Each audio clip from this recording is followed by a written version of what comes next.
Good evening, everyone. Thank you for joining me on the Royal House of Ra. I am your host, Ramses Khufu El Ra. Today's show is episode 25. And in this episode, we're going to discuss about the decline of Kemet, because from the priesthood to Dynasty 31, this is the decline period of Kemet, known as the weakening of the pharaonic powers. Okay, so you're gonna have in here like the third intermediate period, and then the late period. So we're gonna discuss that here. So let's get that done. Once again, I hope everyone had a great weekend, and it was a good one. And I hope the beginning of your work week was great. I'd like to give a thanks for those who subscribe. I've seen some new subscribers. Thank you for subscribing. Continue to subscribe and support the show. Also, hit that like button because it helps the show algorithm here on YouTube. And also share the content and hit that notification button so you know when new shows air. Okay, so let's get into it now. This is the 22nd dynasty of Kemet, and is also known as the Libyan dynasty and the Bubastite dynasty. Okay, now I'm going to mention the names of the pharaohs of this dynasty and the years that they had reigned, and also I'm going to mention now I'm going to have some of the names are kind of difficult to pronounce, so I'm letting you know right off the back. Please forgive me for that, because I may botch some of the names, but we'll work on this together. So let's get into the show. Let's start out with the names of these pharaohs of the 22nd dynasty and the years that they reigned. And also this dynasty was located at Tentis. Okay, at Tennis, all right? This dynasty started from 945 BC to 712 BC. The first pharaoh of this dynasty is Sheshonq I, who reigned in 945 to 924 BC. The second pharaoh was Osorkon I, who reigned 924 to 889 BC. Then Sheshonq II, 890 BC. Then Takelot I, 889 to 874 BC. Osorkon II, 874 to 850 BC. Takelot II, 850 to 825 BC. Sheshonq III, 825 to 773 BC. Pami, 773 to 767 BC. Sheshonq V, 767 to 730 BC. Osorkon IV, 730 to 715 BC. And Harsiese, 870 to 860 BC. Okay, now, excuse me. So those are the reigns that these pharaohs, the periods that they reign. So let's get into the show right now. Often referred to as the Libyan or Bubastite dynasty, the 22nd dynasty immediately betrays its origins. Mathos lists the kings as all being from Bastis. in the eastern delta, and the Libyan element is evident in the founder, Sheshonq I, who inaugurated the sequence of Libyan chiefs who were to rule Kemet for the next 200 years. Sheshonq himself, allied by marriage as the son-in-law of his predecessor, Sheshonq II, had the strength of the military behind him as commander-in-chief of all the armies. In the Theban records, he is noted as great chief of the Meshresh, who were originally recruited from Libyan tribes as an internal police force.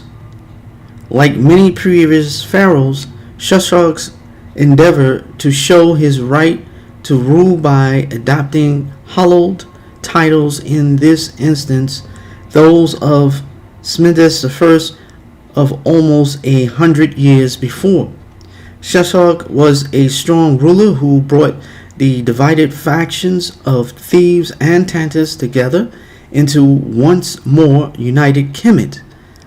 Calculated appointments of his sons to various high office meant that he exercised specific control over important areas of the country.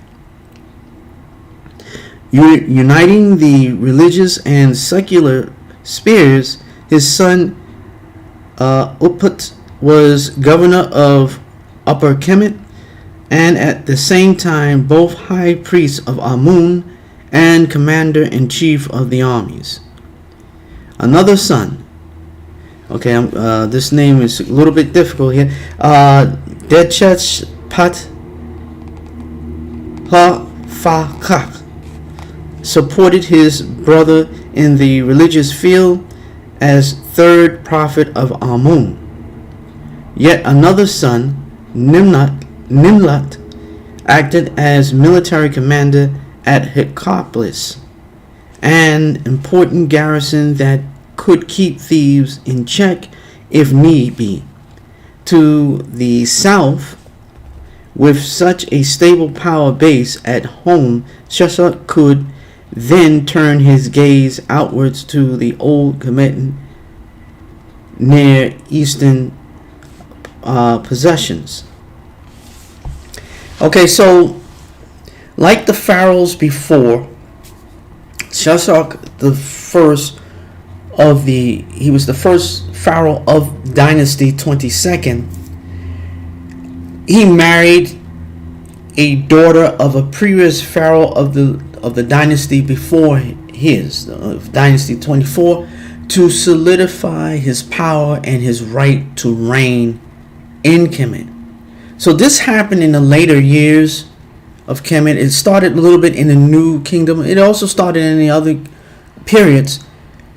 When a new dynasty came about, to legitimize themselves, they married a woman of royalty from the previous dynasty to bring ties. This was a very effective way to keep peace in Kemet. Now, the other thing it also mentioned that the Libyans was used as an internal police force. So he basically rise from this. His origins is from this police force, this internal police force, and also when he became pharaoh, he consolidated his power by having his sons placed in very important positions in Kemetan society of power. So he did a lot of things to be able to maintain his power in Kemet. So that's something to be said and look into. But let's go further with him. Sheshonq triumphed in Palestine.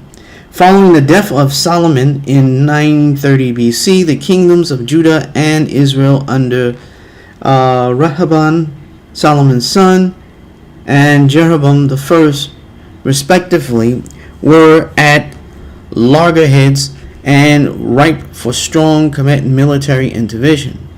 Sheshonq and Sheshonq of the Bible defeated them both in 925 BC in a highly successful campaign, the like of which had not been seen since the days of Ramses III in the 20th dynasty. That is my ancestors. He moved first against Judah, arriving before the walls of Jerusalem held by Rehoboam. The city was surrounded, but Sheshonq was brought off from entering it by being given the treasures of the house of the Lord and the treasures of the king's house. He even took away all the shields of gold which Solomon had made. This was in 1 Kings chapter 14, verse 26. All Solomon's treasures, except apparently the most sacred and emotive Ark of the Covenant, fell to Sheshonq. Pharaoh then turned his attention to Israel, pursuing his earlier prestige, Jeroboam, who fled over the Jordan. Finally, Sheshonq halted at Megiddo, the scene of Tutmosis III victory 500 years before, and erected a suitable victory still in the manner of his predecessors. Such success was duly signaled in the appropriate place on the walls of the temple of Amun at Thebes and the sandstone quarries at Gebel el Sela had to be reopened to provide the building material. Eupit, as high priest of Amun, was also head of works. A great new court was constructed before the second pylon at Karnak, its south outer wall decorated with a huge relief of Sheshonq's victorious through the grace of Amun, and with captives falling to his might. Soon after the triumph Palestinian campaigns, Sheshonq went to join his ancestors in the group of royal tombs at Tentis, his mummy encased in a cartonnage and a silver coffin, both having Horus falcon heads to identify the king with Osiris Sakar. Osorkon I, who succeeded his father, continued to provide strong patronage for the various leading priesthoods, thereby consolidating his position as well as maintaining a continuous building program, especially at his native city of Bubastite. The chief priesthood of Amun at Karnak was taken from his brother Eupit and given to one of his sons, Sheshonq, also known as the second, whom he took as co-regent in 890 BC. Sheshonq, however, predeceased his father by a few months, and both were buried at Tentis. The successor was Takelot I, another son of Osorkon by a minor wife. This reign, although 15 years in length, has left no major monuments and saw the beginning of the fragmentation of Kemet once more into two power bases. Okay, so with this said, Osorkon, who succeeded his Osorkon IV, who succeeded his father Sheshonq I, he consolidated his position. He also did a lot of great building programs in Kemet at this time, and he did remove one of his brothers from the high priesthood position in Thebes and replaced it with his son, who was co-regent with him, Sheshonq II, who deceased his father. Now, he had another son, as it mentioned, which was Takelot I, who took over. But when Takelot I took over, this was a further beginning of the declining of Kemet at this point.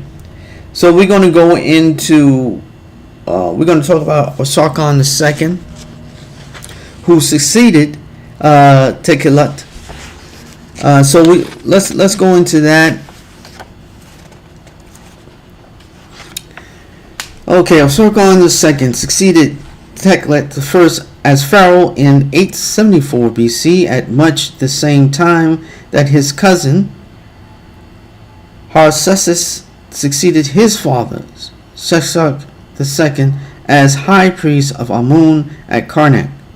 Problems arose in year 4 of Osorkon when Harsiese declared himself king in the south. Although he was only king in name, when Harsiese died, Osorkon II consolidated his own position by appointing one of his sons, Nimnat, as high priest at Karnak, and another son, Sheshonq, as high priest of Patet at Memphis. Osorkon thereby had the two major priesthoods of Kemet in his family's grasp as a political move rather than from any religious motivation. Major building works were undertaken in the reign, especially at Bubastite in the temple of tutelary cat goddess Bastet. There, Osorkon built a monumental red granite hall decorated with fine reliefs of himself and his wife Karama the first, celebrating his jubilee in year 22. Other buildings in his name were constructed at Memphis, Tantus, Thebes, and Leotopolis to become the seat of the succeeding dynasty. In the outside world of the Near East, a growing menace was coming from Assyria, who turned her attention towards the Levant after overcoming northern Mesopotamia and Syria, and with an eventual eye for Kemet. The Assyrian king Shalmaneser III reigned 858 to 828 BC, continued his father Ashurnasirpal II's campaigns into Syria and Palestine. In 853 BC, Kemet was forced to confront the threat by aligning with Israel and neighboring kingdoms, including her old ally Bubastite. Together, they halted the Assyrians' advance at the Battle of Quaqar on the Orontes. Takelot II succeeded his father Osorkon II in 850 BC and maintained stability in the south, where his half-brother Nimnat was still in power at Thebes as high priest. Nimnat had consolidated his position by extending north to Heraclius and placing his son Pawit-Jashef in charge there. Nimnat then married his daughter Karamamet II to Takelot II, thereby cementing a bond between North and South, and becoming the father-in-law of his half-brother. Karamanmon must have been buried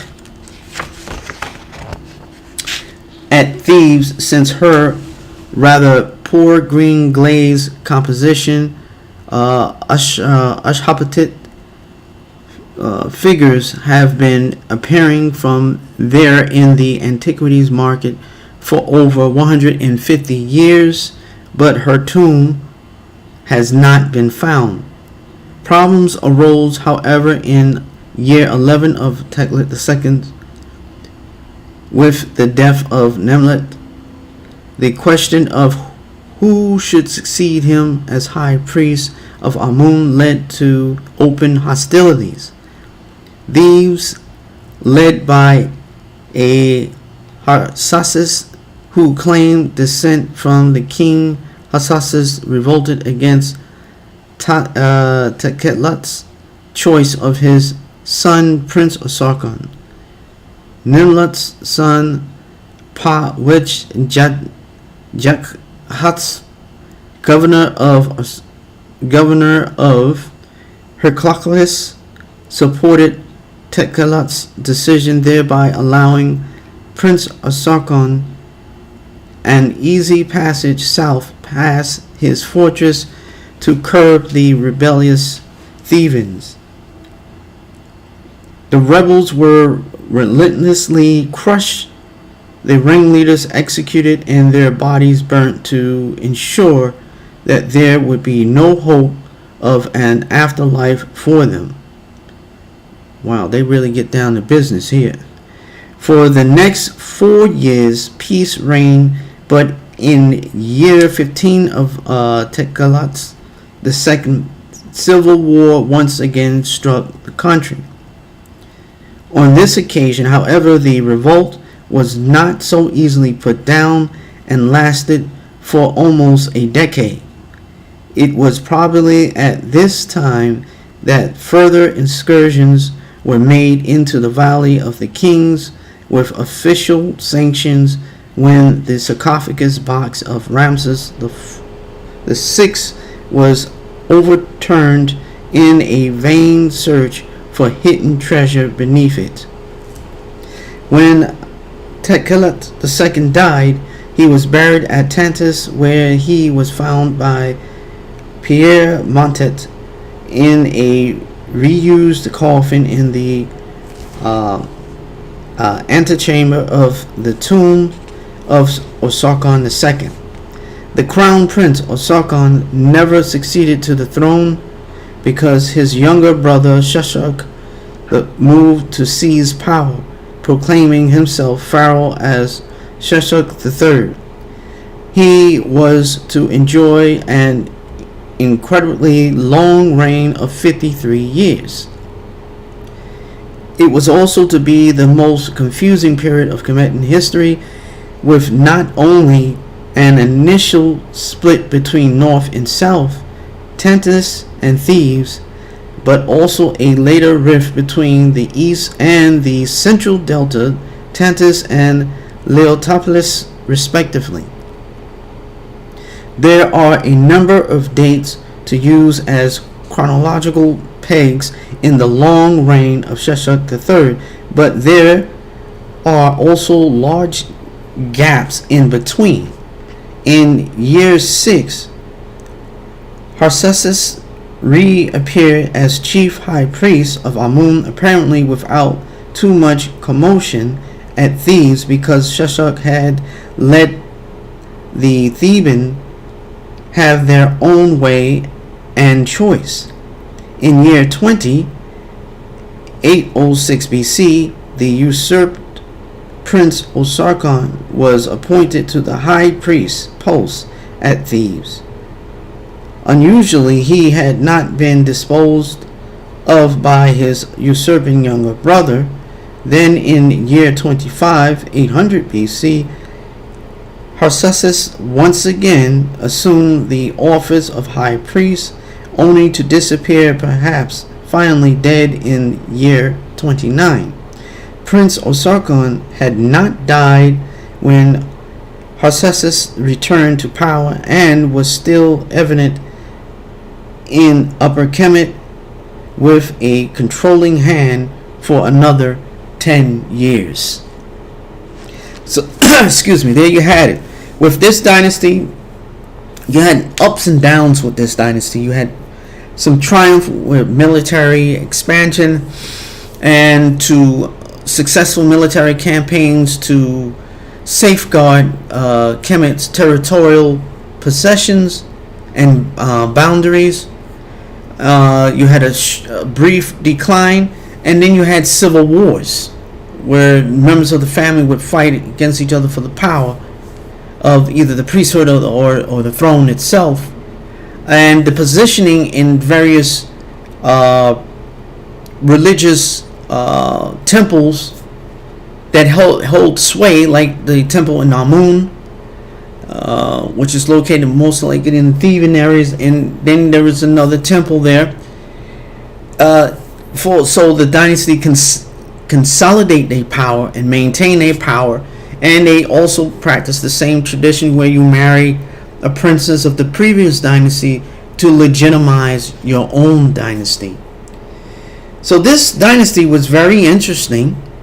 A lot had went on here, and a lot of power play. And then this was also the beginning of the threat of the Assyrians. The Assyrians had their eyes towards Kemet at this time. Kemet was able to safeguard and protect themselves and fight them off, but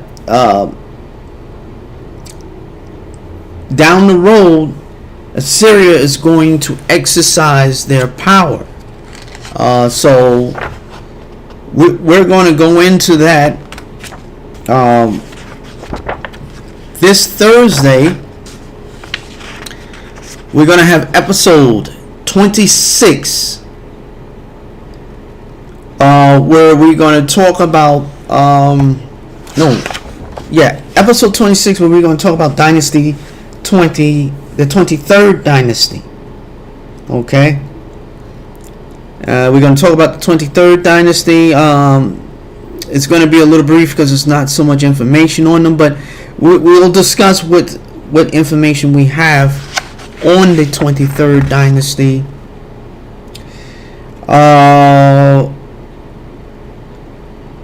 Here's what I'm going to do.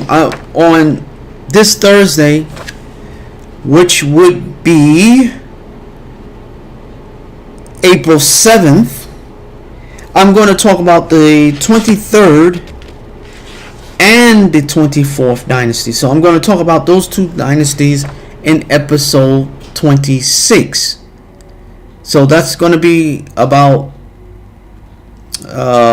Dynasty 23 and Dynasty 24. Okay. So that's what I'm going to do. So once again, thank you for tuning into the show. Remember, the next show is this Thursday at 2 p.m. Central Time, 3 p.m. Eastern Standard Time, 1 p.m. Mountain Time, and 12 p.m. Pacific Time. Everyone enjoy the rest of your evening, and take care, and God bless.